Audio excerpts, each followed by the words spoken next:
Okay. Alrighty. We are live. What's going on, everybody? I want you to help me in welcoming Dallas Hardcastle. He's really, in my opinion, one of the best people I've met when it comes to the marketing industry as a business strategist, a coach, and a creator, and as well as just a human being who's been through the journey that we're all looking to do. So, Dallas has spent over a decade in the marketing industry, but prior to that, has really a unique experience on how he got there. And really, today's main topic is going to be how can we help you overcome some limiting beliefs, as well as help you build a high-level sales influence that's going to help you break through in your business. Help me welcome Dennis join us today. He can share a thing or two, I'm sure, on something that could be valuable. So, hey, Dallas, how are you this morning? So far, what you been up to this morning? Ferris, awesome, and we're going. It's good stuff. It's good stuff. We've got a lot of activity and a lot of things going on right now. So we have two different assistants, and they're asking me if I could jump into a couple of things, and I sent them over a screenshot of my calendar today. They're like, "Oh no, never mind, it's okay." So it's like, oh man. Well, the first question I have to ask you is a little bit different, and I just see it all the time, and I want to ask you what is the source, what is the origin story behind to make today Mammoth? I really want to know. Very truly, this is going to be one of these very underserved answers. But the Make Today Mammoth just really, I'm a big fan of alliteration. So if you get a little bit of alliteration in something, and I just, that was one of those little things in my head. I'm sure we'll talk about some of this stuff, but when I was having those major self-doubt moments, when I was staring at myself in the mirror and I was getting ready to go out to have the big sales conversation years ago, the big meeting, sometimes it was going to be with 3 or 4 high-level people. Sometimes it was going to be walking into a room with 10 people that I knew were going to be in aggressive attack mode at me because I was the salesperson, and they were all going to be in there to, give me the squeezing. That was one of these things that just kind of popped into my head, and it was just get up in the morning and I would just get in the mirror, and it was just literally that, like, let's make today Mammoth, like just make today Mammoth. Yeah. And I would just started saying that and saying that and saying that and saying that. And that was just my pep talk to myself, was just as I was driving somewhere, flying somewhere, leaving the hotel room down to the lobby, getting on stage, getting ready to do the whatever the high level sales thing was. That was just my mantra to myself. And as I did it and did it and did it, it felt better and better and better. And then I started kind of that thing, I would drop in every once in a while with an email or something. And of course you get that external feedback. People are like, "Oh dude, I love that." I'm like, "Really?" And they're like, "Yeah." I'm like, "Okay, that's cool." So it just kind of became a little bit more and more, of course. But, I wish it was that lightning rod moment where that amazing one thing happened. It just wasn't that. But, man, I needed to find something that would trigger positive confidence, happiness, uplifting, fellowship, friendship, drive, growth. And that one just kind of stuck with me. That's awesome, man. I absolutely love it, by the way. I'm curious if, when you said there, looked in the mirror, have you ever, do you use the mirror as kind of an accountability mirror as well? Because I know I'm a big fan of David Goggins, and he kind of talks about this a lot. And I'm curious, like, in your journey, what did you do? Like, I'm talking about the very, very beginning, like when you're just trying to figure things out. What do you do to hold yourself accountable? Like, were you the type of person who journals? Like, were you the type of person who looks at himself in the mirror and just says, "Hey, today, Mammoth," and then, that was enough to just keep you running? Well, in the very, very beginning, I was so ignorant as to what to do that I didn't know any of it. In the very, very beginning, I mean, I didn't know any of it. I could only wish that I knew some of these, kind of little neuro and linguistic hacks that you can do now, and body hacks and these kind of things. But no, I didn't know any of that stuff. So there was zero journaling, zero meditation. Zero, all of it. All I knew is that I was really good at working out. Working out to me was that thing I anchored when I was very, very young. So getting into the gym and training really, really hard was one of the things to this day I do. When people meet me, a lot of times, if I'm getting ready to like do a speech in front of a group, they'll see me and I'll be down in the frickin', at the whatever place is nearby the fitness center, or, if the hotel is a good fitness center, and they'll see me and they're just training my face off. because that's the thing that really settles me, that relaxes me, is to know if I train as hard as I can possibly train, that kind of starts that accountability with me. It starts that whole integrity with myself. That if I get up when the alarm goes off, I drink what I want to drink, get myself up, get myself started, do those accountability things. That was really the first thing that started the integrity. And the other thing was just saying those affirmations. Just because, again, I didn't know any better, didn't know anything else to do, but I would absolutely stand in the mirror. And sometimes I was bright red in the face screaming because I was so frustrated that I wasn't doing the shit I knew I was supposed to be doing. I knew I was supposed to be doing it, but there was this invisible force that was keeping me from doing it. I wouldn't pick up the phone. I wouldn't send the email. I wouldn't just drive out there and show up for the appointment. I wouldn't have the conversation I was supposed to have. So sometimes I'd be shouting in the mirror, screaming, just trying to get myself to just, it's like, step up, come on, it's like, do it. And then I'd leave the mirror and then not do it. So I had to bumble through a lot of it because it was just these invisible forces that just kept me playing small for so long. There was no linear path. I promise you, it was a lot of trial and error, hundreds and hundreds of iterations later. Yeah, man, a journey, a lesson I'm learning as well now. And I guess, I'm curious, I don't want to spend so much time at the beginning because there's a ton of value I would hope to share, but really, I love to touch on, after you completed high school, I saw that you went to Ohio State. Is that right? Yes. Okay. So you went to school, followed the path that a lot of us, including myself, did, and, go to school, great. And now after school, you graduated, you're like, now what? What'd you do next? Like, how did it go from there to, where you are now? Or not where you are now, to the next thing? Yeah, if I can, I think what'll be hopefully very, very valuable for people to actually understand the kind of some of this hardwiring. But first of all, I went to college and I had no clue why I was going to college. I had no clue. There was two Ds in our household. My dad had a PhD. My mom had her master's. Oh. So you either had a degree or you were a disappointment. It was one of those two things. Those are the two options. So I went to school having no clue. And when I say no clue, I was walking into the registration building with my dad as an 18-year-old. And I just turned to him. I was like, Dad, what do you think I should declare as a major? And he's like, well, you're really good in math. You should probably do engineering. And I said, okay. And I went and did mechanical engineering. That was literally the process. So I had no clue what I was doing. But the valuable piece, I hope that'll help, is the thing that served me a lot is the one time I was in school, and this I think will tie a lot of my thought process along for a lot of people, I hope, is that there was a time when I was in school and I was investigating a gym, just talking about working out. Went in there. They did the old thing in the old days where they take your driver's license, let's go ahead and give you the tour of the gym. They gave me a walk around the gym, half hour later, they go into the sales room, and then they put you in kind of this table, this enclosed space where they were trying to close me. And they're like, hey, we want you to go and join the gym, 3-year membership, all this stuff. I was 19 or 20 at the time. Yeah. And the gym was 20 minutes from campus. And I was into the big and powerlifting and strong stuff. And this place literally has neon lights on the walls and people walking around in unitards. And I'm like, no, it's misses on every single mark. No way. And they're like, yeah, we just want you to sign this 3-year membership. What they wanted me to sign for was probably, about 2 years of my earning at the time. Yeah. So, it was literally, they might as well just ask me, to trade my car in because it was so expensive at that time. So I was like, no. And the guy kept doing this closing thing and harder and harder and harder. And finally, I'm a lover. People that know me know I'm friendly, happy, smiley, lovey. And I was there with my best friend, Anthony, and I stood up from the table and I actually leaned over to grab the guy because I was just so furious that I decided that I just wanted to pound him in the face. Because he was absolutely ignoring me.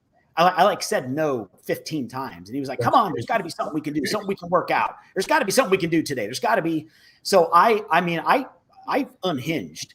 And my buddy was like, Jesus, dude, just give him his driver's license back. He gave back and walked out of there. He was like, I've never seen you so freaking unhinged before. And he's like, I've never seen you like this. I was shaking. And it just, it hit me hard. And then like 2 weeks later, I was getting ready to do my very first summer sales job, and it was selling these like swimming pools. And the guy's like, come to this 1 day training, blah, blah, blah. We'll get you all trained up. You can make all this money, make hundreds of dollars per pool. I'm like, oh, I'm going to get rich. Go in there, 1 day training. And the guy spent an entire day talking about closing people. Do this, and then you do this tactic, and then you say this thing, and you do that. And then tell them you got to call your manager, and then go use their phone, and then come back and give them this different price, and blah, blah, blah. And I was like dumbfounded. So that really, the reason I share that is that changed my entire trajectory of selling, because after that, I came to this crazy conclusion that when I started doing sales, I never, ever wanted to close anybody ever. Yeah. And my sales journey started with, that's why I went into psychology. That's why I went into all of the different areas of the mind, wanting to understand body language and language of the mind and different archetypes and speech pattern and just all of this stuff, is because I wanted to absolutely be able to sit there and get into a situation. And everyone told me it was impossible. Everyone said, you're dumb, you're an idiot, you're naive, you don't get it, you don't understand sales, you don't understand life, you don't understand business. You sell by closing. And I wanted to be able to go through this process where at the end, the person would say, wow, that sounds awesome. What's the next step? Or how do we get started? That was literally my whole approach. So, I just want to answer that question because I think that's the important part. But as far as school was a train wreck. Yeah. Like I had no idea why I was there the entire time. I never, ever for any amount of time knew why I was there. That's so great. I finished, and then it was just like, now what? And now what became sales. And then I started to bumble into sales jobs. And because of my passion for not wanting to close, not wanting to convince people, but all of the psychology around being able to form camaraderie, rapport, fellowship, trust, respect, alignment, pacing, leading, all of that stuff, I started doing okay.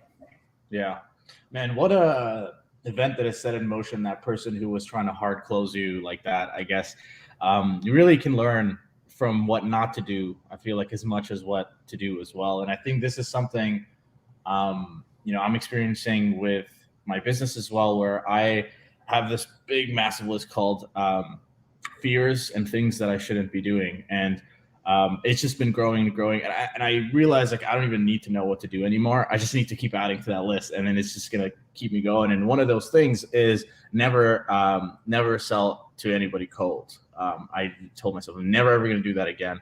It's simple, right? Man, I love that story, and I guess it sets us in motion to the next thing today. So you went into this journey. You're like, I'm going to figure out how to do this in the right way. I don't want to be like that guy. And you jumped into the pool game. So what happened afterwards? Right? Did you crush it in the pool game? Did things not go well? And then how did that transpire into you jumping into the online world?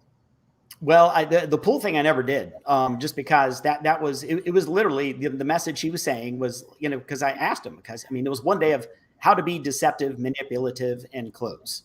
That was the full day of training.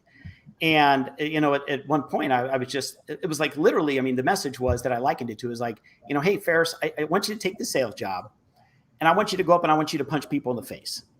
Now nobody likes it, and I know you're going to be uncomfortable with it. You won't like doing it. They're not going to like being punched in the face, but ultimately this is just kind of how business is done. So just over time, you'll become more comfortable with punching people in the face, and you'll begin connecting and making some sales, and everything's going to work out. Like that was the message. I was like, no, I'm not going to deceive and manipulate and lie and hard close and try to convince people of shit they don't want to do. I'm like, no. So, after college, I literally, it was one of those fall into the things where somebody was like, hey, Dallas, you can talk to anybody. You should try sales. I was like, okay. And fortunately, just because of my kind of the genetic side of me, my personality, my demeanor, I started doing decent in sales just because I could connect with people. That was it. But then I really was the one who wanted to get much, much, much deeper. And as I say, every time I heard the word close, literally the hair stood up on the back of my neck.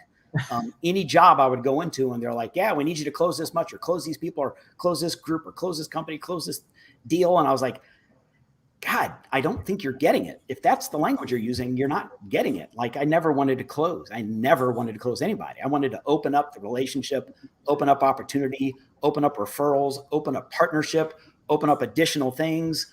like there was so much, open up additional sales. I mean, there was so much I wanted to open, but I didn't want to close any of it. So just my sales stuff began getting better and better. I eventually moved into retail. Nice. I got crazy into all this stuff so I could like stand in front of the customer, person to person, through thousands of one-off experiences to learn about how they were facing and how to turn my body and how to slightly change the look on my face and how to look at the symmetry on their face and what they looked and what their patterns were and what kind of words and what kind of descriptives, what were the good adjectives, the bad adjectives, you know, how they paced, what their tonality was, just their cadence, all of that stuff. So I could mirror that stuff back and begin to really connect. And I became the top sales guy in the retail. And I was like, oh, this is cool. They moved me into commercial. I had to learn commercial because it was a totally different animal. At least I thought, but that became the human to human game. It was the same thing. It was human to human. At first I thought it was business to business, which is what they call it, right? B2B. B2B, once I figured out it wasn't B2B, it was actually me talking to you. Yeah. And figuring out what's going on. What do you challenge? What are you trying to avoid? What are you trying to gain? What are the good past experiences? What are the bad past experiences? How can we replicate the good ones? How can we make them better? How can you and I bond, become friendly, want to hang out outside of the workplace? So when I started going through all that stuff, and then I was offline business for up until about 2008. And that was when really my sales stuff was great. But then I decided, obviously, I wanted to get it into the digital world. So in 2008 is really when I stepped into digital sales and marketing and began figuring out all of those mistakes. Oh, man. Perfect. Oh, wait, just around where the market is all crazy. And you're like, I'm going to jump into this internet and I'm going to own this thing. I'm going to go in and crush it all out. So what was the first thing you did online? You're like, all right, I want to do something online. What'd you do there? Did you get some coaching? Did you hire somebody? Did you just jump in? And Oh, no, Lord, I wasn't anywhere near that smart at that time. I mean, I had already started going to conferences and seminars and stuff, but I mean, I didn't even know who were the players in the game. Like I made the decision. I'm like, I'm getting in. And then I called someone. I'm like, hey, you know someone who could build me a website? They're like, yeah, this guy I know can. I'm like, great, build me a website. So we like started building me a website. And then I sat there, for 2 or 3 months waiting, for the calls and the emails to come in from my website. I was like, yeah, the world's going to see me now. It's got to come. So then, it's like, I need eyeballs and traffic. So then I would pay someone a couple $1,000s and they're like, hey, we're going to send 100,000 people to your website. I was like, yes, now I'm rich. I can't believe everyone doesn't do this. And, you pay them the money. And sure enough, there's 140 some thousand people went to my site and, nothing happened. I was like, this is really weird. Something must be broken on my website. It can't be me. So, what was the website about? What was the first business or the first project you worked on? Oh, hilariously. It was the same old thing that you see the early entrepreneurs do is I got up there and I'm like, okay, I can help you with business or sales or speaking or training or coaching or consulting or babysitting or getting your house painted or landscaping. I mean, it was like every single tab across the top of the page was filled, right? Want to hire me for this speaking, this training, bring me into your group, sales stuff, bring me in. Come on, I can do all this stuff. And again, of course, 6 months, 9 months later, zero. I'm like, maybe the internet is just broken. This is weird. This is like, it can't be my website. Look how gorgeous this thing is. Yeah. So it was all of that nonsense, right? It was all of it. People are like, what do you do? And I couldn't even explain what I did. I'm like, well, I'm a speaker, trainer, sales person, consultant, coach, guy, corporate, small business, medium-sized, help fulfillment marketer guy who does things and makes everything better. Do you want to hire me? And they're like, no, dude.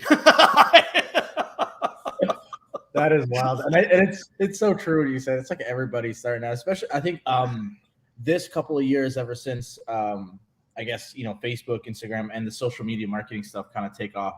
The amount of websites of people jumping in the industry, and the first thing they do is like get a website, full service marketing, digital branding, and I'm like, oh man, it's gonna take you a while. But so what happened then? You're like, all right, doesn't work. I need to find my angle, and somehow that led to Sales Unlimited or sales growth and all this niche, very high sales and focused stuff. So what led you there, and how'd you kind of get there? It was finally 2 years of just bumbling, like 2 years of bumbling, and then finally it was kind of that thing of like I had gone and I had invested a lot over the years in like workshops and conferences and Tony Robbins 5-day events and just all that stuff. So I mean I'd invested before. Yeah. I was just so bloody ignorant as to like I knew of one or two people in the space, and candidly I thought they were boring and I didn't want to replicate what they were doing anyway. So I was like, I don't get it. And then I started coming across people that I did like what they were doing. So I came across a guy, Clay Collins. I give credit to a lot, but he was someone, he was my first real heavy investment. And do you know who Clay Collins is by chance? No, I don't. I'm definitely going to search it up. He's Clay. He was the co-founder of the company Lead Pages. Oh, okay. So if you go and check out Lead Pages, I mean, they have, I don't know what they have, 140 some thousand clients now or whatever. I mean, they're huge, huge. They existed before ClickFunnels. Yeah. So Clay, I started working with Clay in 2010. And like I say, I invested a lot to work with him one-on-one. And just, he was so good and helped clarify so much. It's like the marketing, the sales, clarifying, that whole thing that we all, I don't want to say we all know, but at some point, hopefully we get to, is that really does, like, first you got to go here before you can go here. Mm-hmm. You just got to narrow your message. You got to get focused and disciplined and really refined in that one tiny area. So it was investing in him. I was up at his, spent time up at his home up in Minneapolis, and just, that was my first big thing. And then it was kind of coming across the Brendan Bouchard, and then starting to get in, tighter with that stuff. And then starting to get into product launch formulas, and just really starting to understand the business and having people just help me. Again, it was a mental thing, like get all this, right? It's like you lack confidence when you're trying to do everything, because I was in that scarcity mindedness, like 2 years later of getting like no business. And I was like, I don't get what's happening. So you start going scarcity and you start opening your net up more and more. And that was the time where it was like, let's get really precise. Let's get really granular. Let's really focus on the one thing you can fix, the one way that you fix it. Let's get crystal clear with that message, crystal clear with, being able to say it in the way that your avatar, your prospect says it, and get into their head so that you can really help them. And ultimately, if you can help them and deliver that home run level material, you're going to start winning. And that was all the stuff I did over about a 6-month process with him. And 2010 going into 2011, I started having some successes. Yeah. And it was fortunate that part of it was me, again, just kind of genetics and the way I'm built. But the other part was just I'd spent the past 10 years on all the psychological influencer side of things. And when those two got married and I started getting clients, and the clients were like, damn, dude, you're good at this. I was like, am I? They're like, yeah. I'm like, okay, good. That's good to hear. Glad I don't think of this. So was this around the time where you went from, I guess it's like one of the articles you talked about was going from like penniless or whatever it is, from like 2.4 losing millions to making the most profitable year ever? Was it 2011-12 as being the most profitable year ever that you're talking about? No, those were actually some years later. Business grew better. And then really from the financial collapse from earlier, we of course invested in an incredibly expensive piece of real estate, a $2.4 million townhome down in Jupiter, Florida. And long story short, bought it for $2.4 million. It eventually wound up selling for $749,000. So for those out there using your calculators, that's not how you do real estate. So that's how we did it. And I advise you not to do the same. But we lost everything. So that was going into 14 and 15, where we lost the Jupiter townhome. We lost our Ohio home. We had to declare bankruptcy. 14 was that just black hole of a year. It just felt awful. And then again, you begin adapting the bad habits, because before that I felt like I was king of the world. And then all of a sudden, 9 months later, I was back down to, your brain is just broken. Yeah. Like all of those good wires that had been formed and all those good synapses and all those good pathways, those were fried out. Those got ruined. So I had to build back into that, and then started leaning heavily back into performance, me, integrity with myself, doing the shit I said I'm going to do for me, building myself back up. And then fortunately, hired some more really great people, got back onto the path. It didn't come right away, but about, year and a half later, we were hitting some phenomenal stuff. But, it was gruesome for a period of time. But that gruesome thing is what taught me, again, I just, all of these dots connect. I believe it more now than I ever did in any other part of my life. When those really bad times come, boy, if you could just have the ability to connect the dots at that time, and just know that if you stay the course and stay strong and lean forward and take risk and continue not to be afraid and keep abundant, God, you are so close to just having a wild ride on the other side. But of course, when you're in the middle of it, you can't ever convince yourself for that. Yeah, man. That part. It's so, I mean, wow, that's crazy. So I guess for me, like, really what I think I'd love to dive into is really the limiting belief side. And I feel like this is something that many, I guess, anybody really, any human goes through, where they're trying to start a business or do something for themselves, and they reach a point where they realize that, I've acquired all these skills that have gotten me here. And yes, I do need to keep acquiring skills, but they're facing a belief issue or a mindset issue that's holding them back. And it is, I guess, a skill, but it's not a physical, tangible skill that they're applying. So when was that moment for you to realize, like, okay, like, what I can do is no longer a belief. I can do it. It's how I'm thinking and operating that's holding me back in my business. When was that motive for you, or when did you encounter this? And then, what resources or where did you go to kind of overcome this? God, the real honest answer is that I wish it was only once, but it was never once for me. I had it in 2008, and then again in 10, then probably again in 12, and then in 14, and then in 16, and then in 18.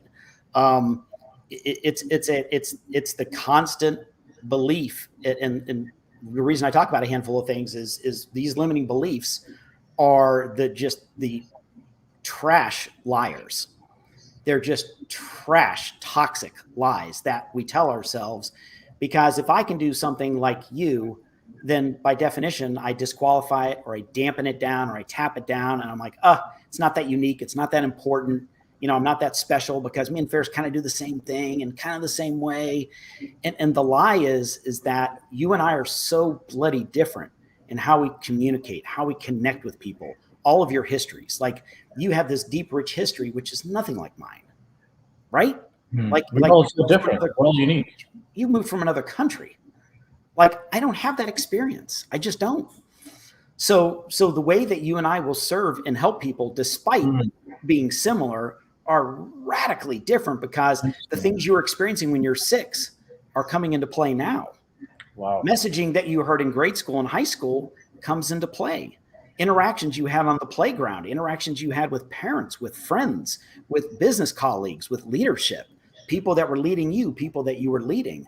All of that stuff creates such a texture that is so unique, that if people would understand that it's not like, well, I'm a sales trainer, so I'm like everybody else. It's like, God, no, you're literally the only sales trainer in the world like you. You're literally the only person who does what you do. Literally. It's just some people are trying to convince them otherwise. Yeah. And it's a lie. It's a lie. And it's comparison, man. Comparison is devil, right? And people awful. Just all the time. I've slowly been getting better at it, but I think when I first started out in this, it's the same thing, right? Hey, throw a website up, I'm going to do everything, and just compare yourself to everybody else and feel bad. And it takes a while when you realize, like, I'm on my own path. And I think once you really feel that I'm not rushed by anybody else, I'm not going to be pushed by anybody else, I don't need to, do that, is really when you like feel. And that's kind of some things that I'm looking into now, man. So that is awesome. And I guess it makes so much sense that it's really going to be all the time where you're going to have to deal with overcome those mental beliefs. So, Dallas, man, I'm curious here. So, you're working with loan officers now from this incredible journey. You kind of come here and you partnered with one of the best, if not the best, loan officer in the country. And from your experiences, since you're already working with a bunch of people and put some awesome stuff together, I'm curious. What are some really plain and simple differences that you've noticed from some of the people you're working with in terms of loan officers versus, average people that are coming into your funnel, coming into your business, and you're kind of rejecting away? What are some key characteristics and skills that they tend to have that you kind of pinpointed? Yeah, like beyond all reasonable doubt, like there's going to be 2 or 3 of them, but someone that is able and willing, like these married together, is action over thinking for sure. If people understand just the science, the real science, like it's easy to say, right? Stop thinking and just start taking action. Yeah, right. If people understand the real science, that there's this information bias that comes into our head, and we have seconds to decide to take action on it or to begin thinking about it. Like literally seconds.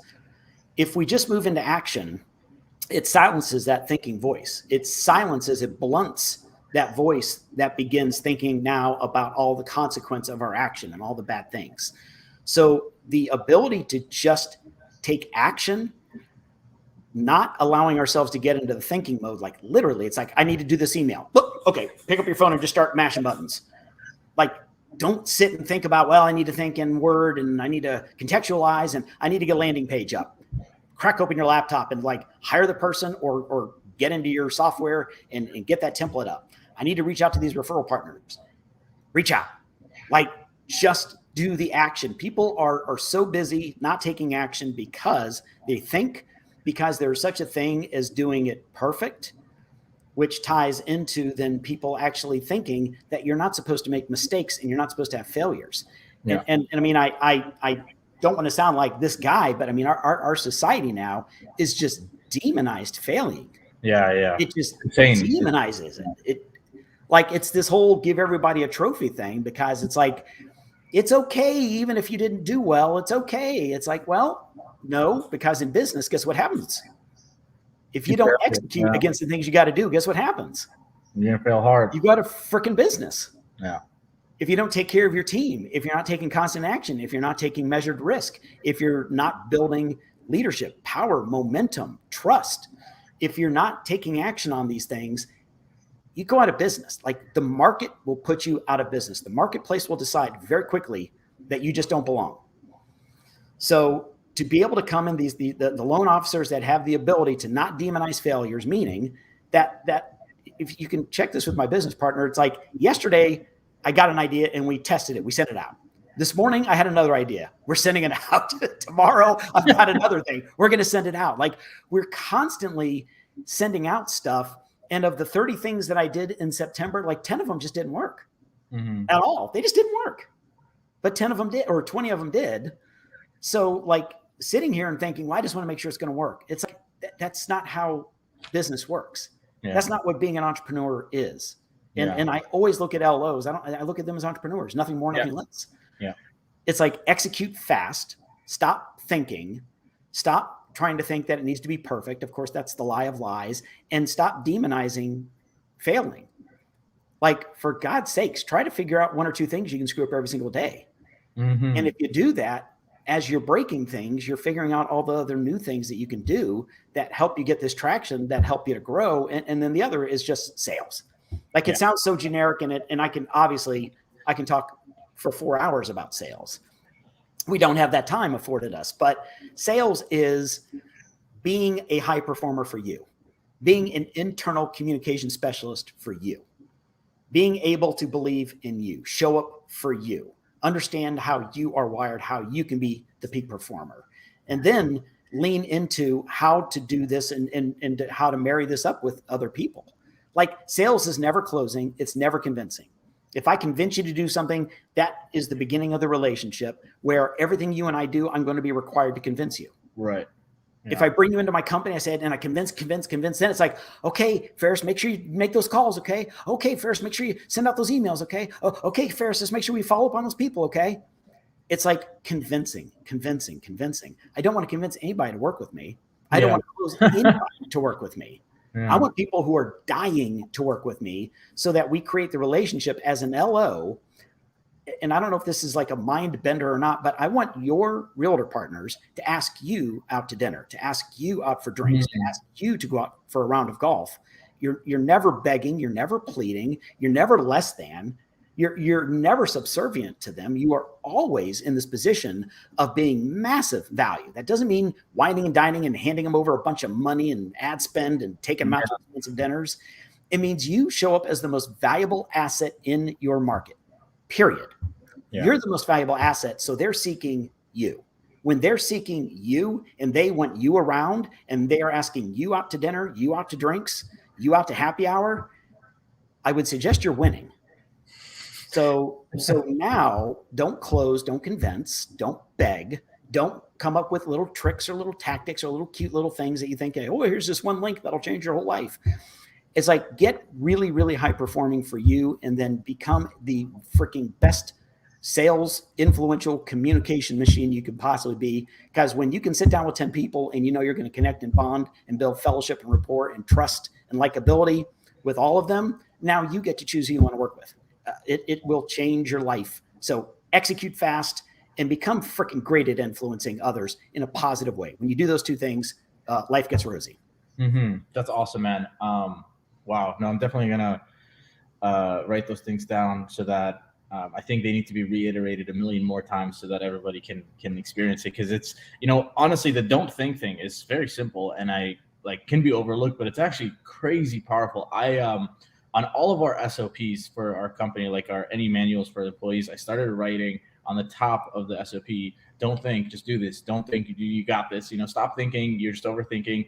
And it has changed the game. Our outbound numbers, our KPIs are all just so much higher, and it all just came down from that simple action. But now maybe here we can just help a couple people out who may have existing loan officer partners, right? And they haven't applied any of these things. Now, what are some simple things they can do to help build that influence, to help build that value for them without, for example, hiring any of us or going, out and trying to do anything crazy.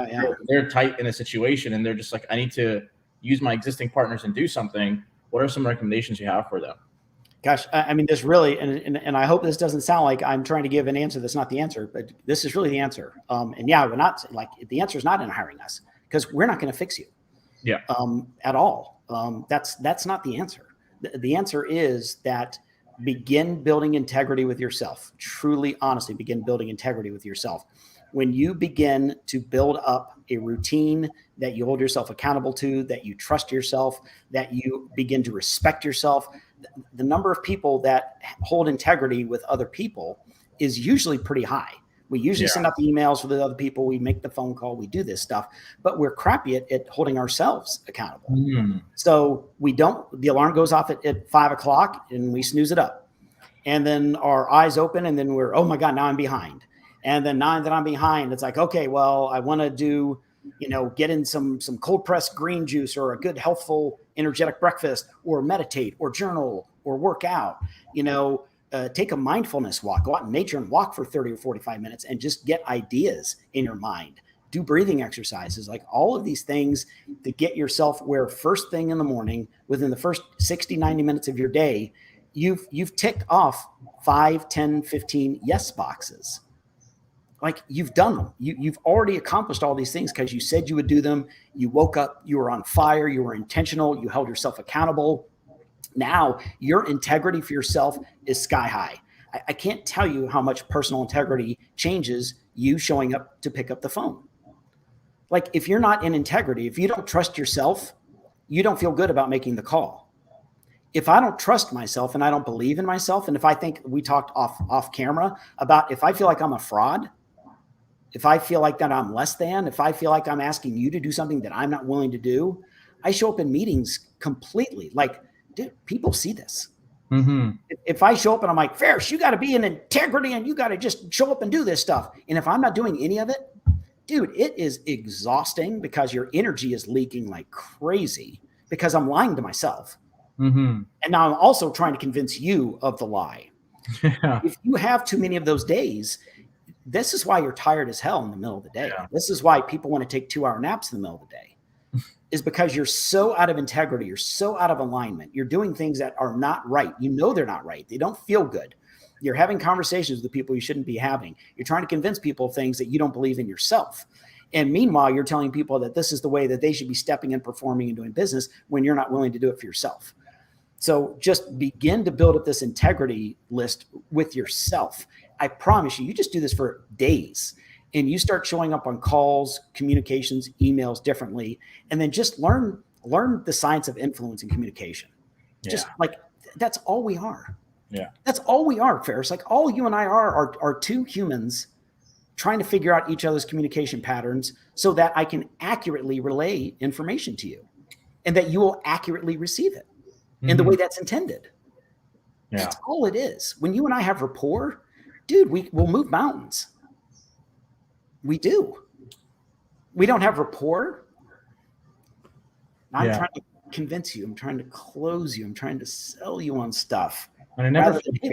It never ever feels good, man. I don't know how those people back in like the 50s or 40s, like, wow, when they didn't understand this mindset stuff and they were just crazy going hard on the selling. And man, that was awesome. So Dallas, I think maybe we have a unique perspective being a little bit on the outside of the industry, and it allows us to really see the holistic, view of everything. And I'm curious from your perspective, how you think the industry is going to change. What's going to be, the differences and changes here for loan officers as they, go into this new digital age? What is the ideal outcome here for you in the next couple of years, and how you want a loan officer business to look like? To me, and this just comes with a little bit of wisdom and experience. As things will change, communication, human to human, talking, trusting, alignment, these things just don't leave. Like we're coming into the age of whatever, Web 3.0, people want to call it. NFTs are going to be spiking out and doing all these other things. At the end of the day, somehow, some way, if you're going to be a loan officer, you're going to want to begin to either decide that you're going to chase clients or that you're going to build these long-term partnerships with these referring partners. I would every day, all day. It's what I've done in every other industry I've been in. Literally, I started doing it for myself, for my company, for my paycheck back in the early 2000s, because that's what worked for me. Mm-hmm. Is rather than chasing 100 customers, was getting 15 or 20 folks who were interfacing with my customers all day. It just made sense. So just for the loan officer, it's like I would lean into the relationship part. I would lean into the performance part. When we're doing, and again, this is telling you exactly transparently how we talk behind our walls, behind closed doors. It's like, I have this with clients. I have this with people that aren't clients. I tell anybody that wants to listen is like next month, we're going to have a couple day thing out in Vegas. And I tell people very straightforward, the reason I want you in the room is proximity. I want you to be around us, and I want us to be around one another enough where you are thinking, acting, doing, being this high-performing individual that realizes that when you're thinking and your mindset is up here, all of the skill set stuff gets pushed hugely. Like, you don't have to be perfect at the skill set. You don't.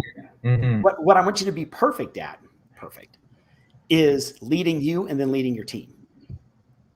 Like, if I can lead a team of 3, 4, 5 people, you're doing 30, 40 deals a month, low stress, low hours. And the people that are best suited to do these very things are the ones that are in charge. Yeah. You lead your team, you inspire your team, you train your team, you uplift your team. I mean, God, I don't even think this would show up on camera, and I wouldn't even considering thinking about doing this, but and I don't even know if this is, but I mean, one of my employees, and probably not even a good idea, but basically she just like, she was checking in on me, and she's like, just missing your energy. That's all. Had a bad week last week, and remembered how you're always lifting me up. So I'm really grateful that you gave me some things that I could smile about. Thank you. Like that's from one of my employees. Like, when you're doing life this way with your people, with your clients, with your prospects, when people come up to you and they say they're never going to work with you and you still love on them, you say, that's totally cool. How can I point you in a different direction? How can I help you out? Right? That's not take it personal. Not take it personal. It's not a personal attack. Right?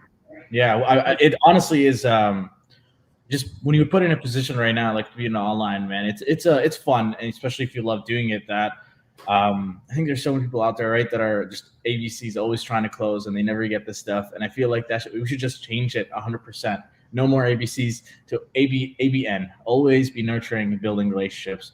And your life is just going to change 100%, man. So Dallas, man, that was so much value that honestly, I'm probably going to sit there and analyze everything afterwards to make sure that everybody in this group can truly, synthesize everything in there. So I guess a couple of final lessons. I know that with, Genius Officer and everything you guys are doing recently, any interesting, discoveries you guys have found that, can shed light into the loan officers and give them a couple things that they could learn here in the next year or so? Gosh, I mean, I'll tell you, like, this is how we do inside of our walls. Okay. Like, this is how we do inside of our walls is we want you to get really good at seeking out and reaching with high level referring partners, not referring partners, high level referring partners. Like, get out of scarcity, get you feeling like you're King Kong, right? Like you're the gorilla in the room. That takes the work, right? That takes the internal work, the performance, the daily stuff, the daily attributes, but you show up and go out and find the high level referring partners. Learn how to say no and learn how to fire referring partners that you don't get along with. If you don't respect one another, you don't love one another. That's a big one. The amount of energy that people put into, I literally had he's a friend of mine and the member, he brought in his whole team here just Monday. And he was somewhere where he had brought a couple referring partners with him. He was in this location, this Buckeye location thing. And then across the room, he saw one of his realtors that he had done a lot of deals with. And he thought they were tight and all this kind of good stuff. And they were over there with another loan officer. So the punchline is that we all love to put our energy into the people that we need to convince. It's like this weird human tick that we have. Yeah. If you and I are up on stage and we're talking to a group of 40 people and 30 of them are all riled up and cheering and they're saying, yeah, Dallas Ferris. Yeah, you guys are amazing. Yeah. And then over there's a group of like 10 people that are kind of sitting there like, you're going to try all quiet. Like the earlier version of me and what most people do is you go over and you start focusing on those 10. Like, what's wrong? Oh, you don't understand. Maybe I need to say it differently. Maybe I need to communicate my message differently. Maybe you didn't understand my offer. Maybe you don't understand how great I am, our process, our speed, what we do for you. It's like we want to sit there and convince the 10 people that just aren't a fit. And meanwhile, you and I have 30 people over here that are like, dude, we're ready to start working with you right now. And you're like, hold on. I need to get back to these 10 people that don't believe me. Like, no. Maybe it's similar stuff that maybe could be happening with like, men and women, right? The kind of desire attraction thing. It's like the exact same thing, right? And it's incredibly interesting to think about. Let me convince you rather than just finding someone who just adores you for who you are. Right. So the referral partner, please get freaking high level with your referral partners, abundant mindset with your referral partners, learn how to be an awesome influencer so that you can influence these referral partners. And then our last thing we do is we want you to absolutely understand, and we didn't even touch on it here, but just this oppositional growth syndrome. Yeah. It's how bad it hurts for most loan officers to grow. So they avoid growth. It hurts to sell. It hurts to bring another deal in. So they find really creative ways to not do it. This guy that I was just talking to 2 days ago, he's having his biggest month and he's going to do 9 deals. And he came right out and said, but I don't think I'd ever want to do more than 9 deals. Now, why would he say that? He totally doesn't have the confidence, the process or anything to be able to. Because it's stressful as shit. Stressful is probably. He's losing his mind doing these 9 deals. And you and I come walking in the room and say, hey, let me help you get to 12. He's like, no, I'm already working 7 days a week. Thank you. Thank you. Yeah. No, idiot. You don't understand. And it's like, no, I do. I promise. It's like, so those are like, God, if people will do that, high level referring partners, become an influence master, start with yourself, and then be able to really influence other people in a positive, uplifting, great way. And then learn how to just bring in people that do it all better than you do anyway. Yeah. Like, you don't need to be sitting there messing around with the text messages and the emails and the updates and the phone calls and all that stuff. It's like, that's not you. You're the owner. Be the owner. Like, we call them LEO, like the loan executive officer. Be the LEO of your company, so that you can do 20 deals and work 15 hours and you're not under stress. You're not in overwhelm. You're not in anxiety. You're not posting saying, hey, it's 9 o'clock on Sunday. My phone's on. Call me. It's like, no. I love that. The Leo. Be the Leo. Be the LEO. Man, what did you coin that term? Like, did you put loan executive officer, or was it from my partner? Oh, he put that together. That's partner, Adam, fully. He was the one. He was the one that in our G6 day, which is 6 hours, a way that we construct a 6 hour workday to make sure that you're not doing 50 and 60 hours, but 30 hours. That's all him. That's awesome, man. Well, Dallas, thank you so much for taking the time and joining us. I can't wait to share this with everybody in our email list and everybody in my other channels, and really just to share all this incredible information, man. Before I jump off, I want to give you the opportunity. Do you have any questions that maybe you want to ask for our audience or about me here before we dive off, or are we all good? Gosh, I think the biggest things I would, if the audience, if we could get a feedback loop going, but it's like, just if they would even let us know, like, what is really truly dig a little bit here, like, what is that one thing really keeping you from doubling your business here this next year? Like, what is really the thing? And we were just talking about thinking versus action. Just give this a little bit of thought. Like, what is really that thing? And if you say it's that one more higher, well, then we want to go just one more deeper, right? It's like, well, I'm running out of hours, or one more higher. That's part of it for sure. Like, that's your conscience telling you this is the direction. It's an hours thing. It's a bandwidth thing. It's a time. It's an overwhelm. It's a stress thing. But really, what is that thing? And identify that. And then, God, to say, I don't want anyone to, like, I don't want any business relationship at all. I'm just talking, I just would like to offer free help, like legit, just give some feedback on, like, this is how to get help. Like, just, no, I'm gonna, they're 2 or 3 degrees away. They're so close. Most of these folks that we come across are so close. Right. They're so close, but they just got 2 or 3 of these little things still spinning up there that are keeping them playing a smaller game than they should. And God, they're so capable of playing a much bigger game. They're so capable of it. Yeah, I'll run a poll for this and see what everybody says and share with you the information. I think that is an amazing question to ask. And I know for myself, I'm just it's a new journey for me to learn leadership skills. I know that's really where it's going to be holding me back. So that's where these new books I've bought and the new things I'm jumping into to really dive into leadership. So I'm excited, man. Dallas, this was freaking awesome. And I thank you again. Thank you. And all right, everybody, we're going to end this live stream here. And I hope you guys have an incredible rest of your day. Ferris, great job. Thank you.